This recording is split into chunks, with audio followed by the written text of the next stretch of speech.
Jérémie, chapitre 37.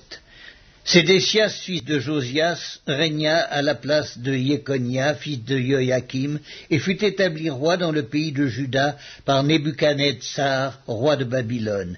Ni lui, ni ses serviteurs, ni le peuple du pays n'écoutèrent les paroles que l'Éternel prononça par Jérémie le prophète.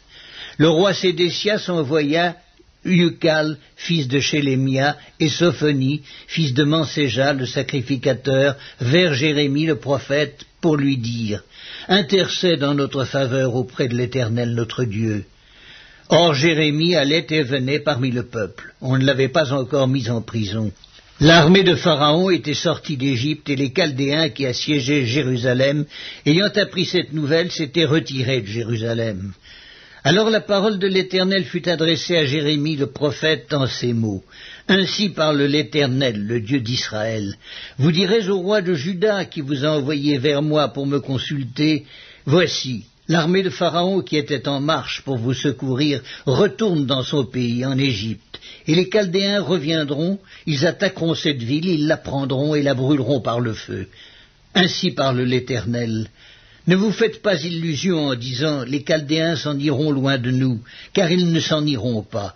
Et même quand vous battriez toute l'armée des Chaldéens qui vous font la guerre, quand il ne resterait d'eux que des hommes blessés, ils se relèveraient chacun dans sa tente et brûleraient cette ville par le feu.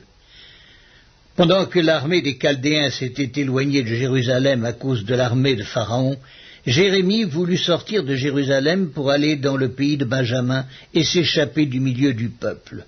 Lorsqu'il fut à la porte de Benjamin, le commandant de la garde nommé Iréia, fils de Chélémia, fils de Hanania, se trouvait là, et il saisit Jérémie, le prophète, en disant « Tu passes aux Chaldéens ?» Jérémie répondit « C'est faux, je ne passe pas aux Chaldéens. » Mais Iréia ne l'écouta point. Il arrêta Jérémie et le conduisit devant les chefs. Les chefs, irrités contre Jérémie, le frappèrent et le mirent en prison dans la maison de Jonathan, le secrétaire, car ils en avaient fait une prison. Ce fut ainsi que Jérémie entra dans la prison et dans les cachots, où il resta longtemps. Le roi Sédécias l'envoya chercher et l'interrogea secrètement dans sa maison. Il dit « Y a-t-il une parole de la part de l'Éternel » Jérémie répondit « Oui ».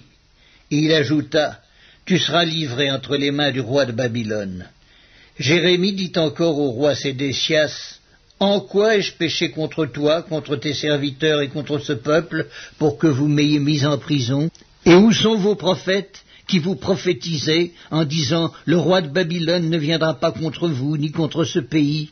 Maintenant écoute, je te prie, ô roi, mon Seigneur, et que mes supplications soient favorablement reçues devant toi. Ne me renvoie pas dans la maison de Jonathan, le secrétaire, de peur que je n'y meure.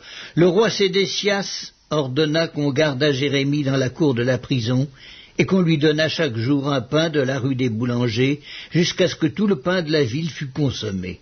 Ainsi Jérémie demeura dans la cour de la prison.